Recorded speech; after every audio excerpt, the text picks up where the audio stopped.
Good morning, church. Welcome to this edition of Checking In with Pastor Jim. I'm glad to see you this morning. Wish I could see you in person, but I am glad to know you're out there somewhere and you're watching, and I'm grateful for that.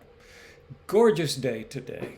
I got up early. I have been out for my Wednesday morning socially distanced workout, and it was a hard one today. I won't even go into it, but at one point I was running and it felt like a cool breeze was blowing, and I was just glad to be alive. I hope you are glad to be alive today, and kind of hope that your morning hasn't included doing burpees and lunges and air squats.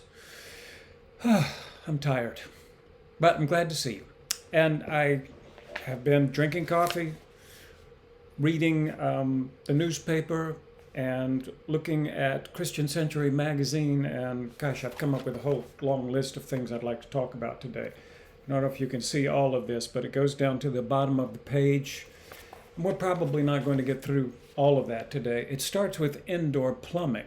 How about that? Indoor plumbing. I learned from Christian Century that white people are twice as likely to have indoor plumbing as people who are brown or black, and 17 times more likely to have indoor plumbing than people who are Native American.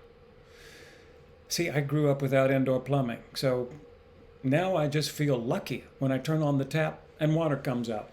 I wanted to talk about feelings today. Feelings. I remember having a sad day. It wasn't all that long ago, but it was a Thursday. It was my day off, and I woke up just feeling sad. And I thought, what is this? I'm generally a happy person, optimistic, but I woke up sad, and I couldn't find out why. Couldn't pin it to anything.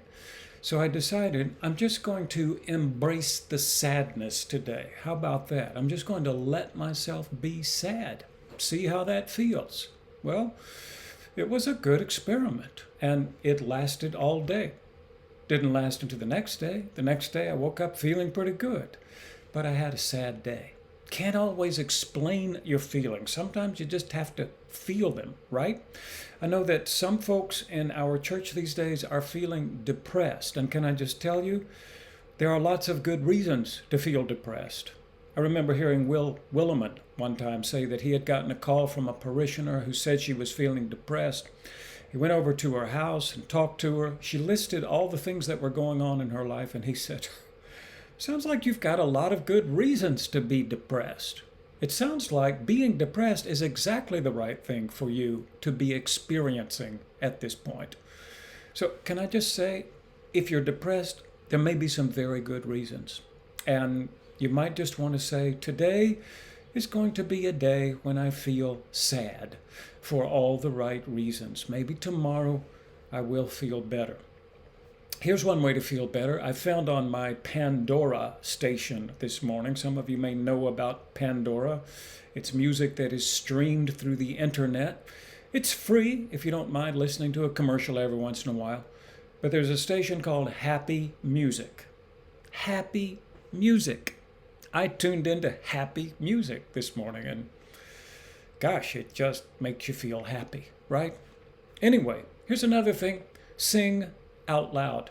Do you know how people talk about singing in the shower? And they say, I only sing in the shower. But sometimes they sing loud in the shower because otherwise they can't hear themselves. I think there's something really healing about singing out loud. It's one of the reasons I've loved these online worship experiences, because I get to just sing out loud. And only my neighbors complain. But I can sing the hymns as loudly as possible. And something about that just makes my heart feel better. So, moving on to the next subject for the day, protests have purpose. I heard the mayor of Atlanta say something about this, that protests have purpose.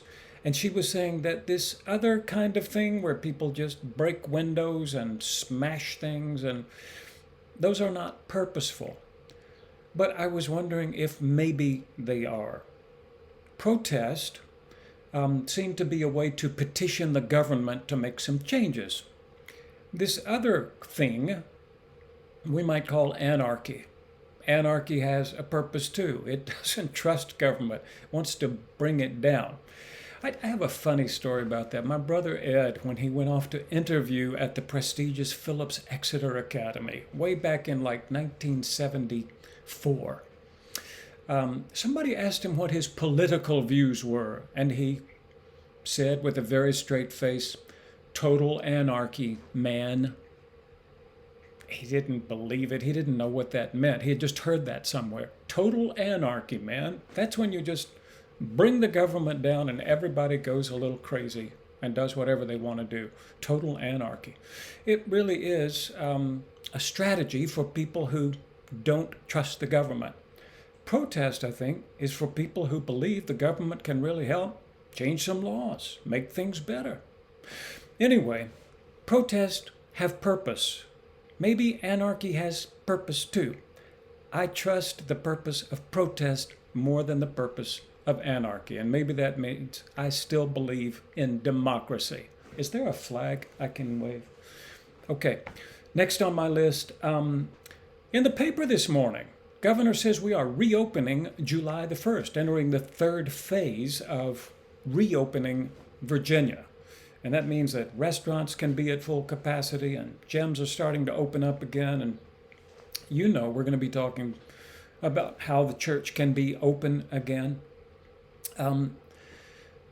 Interesting that all of this is happening when the coronavirus continues to be a problem in the world and the number of COVID-19 cases continues to go up.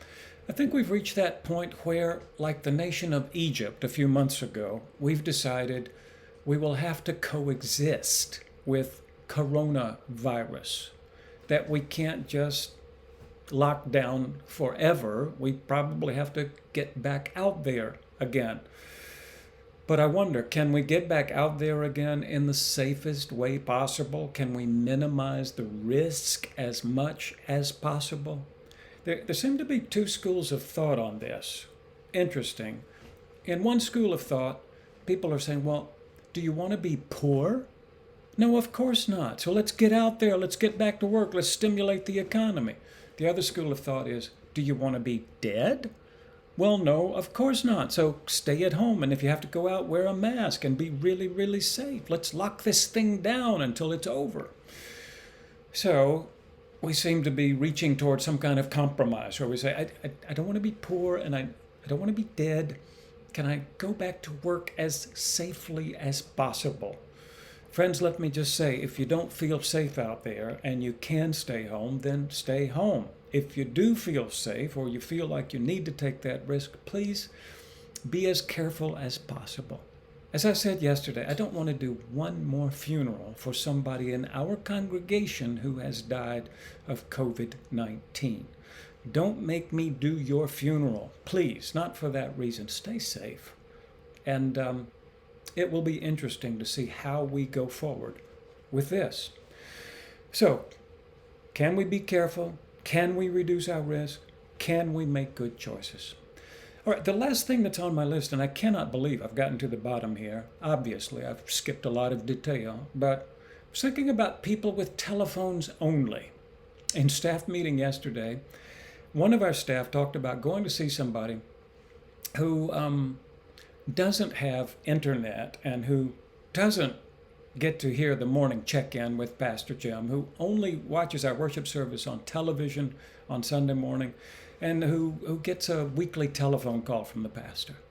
But I'm thinking, if you have internet, then you are so well connected. If you know how to use the internet so that you can get on Facebook and you can, access programs from our church and really feel connected, that's a great thing.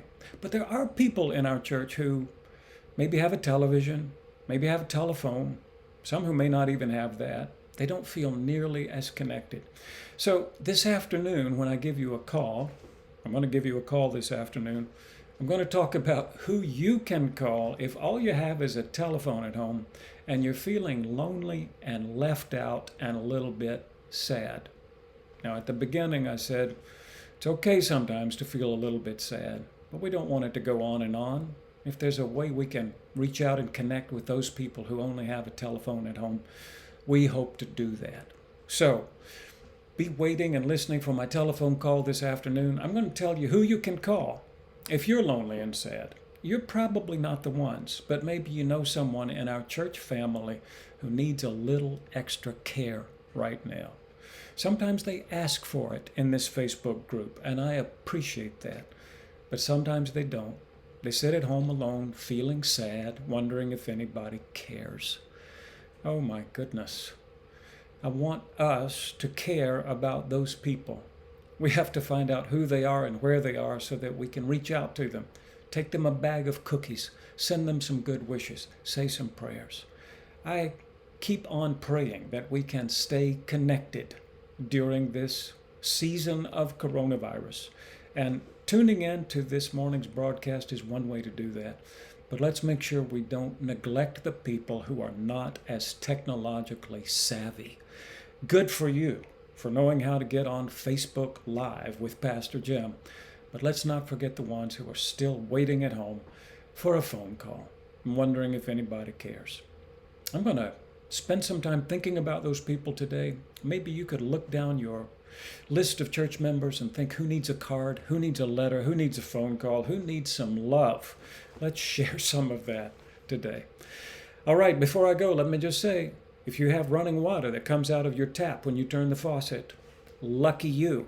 Be grateful for it. I believe gratitude is the key to happiness. And today, be grateful for all the goodness that God is pouring out on us. Sunshine, blue skies, the love of family and friends. It is a good day to be alive. I'm glad you are. Stay that way. Bye for now.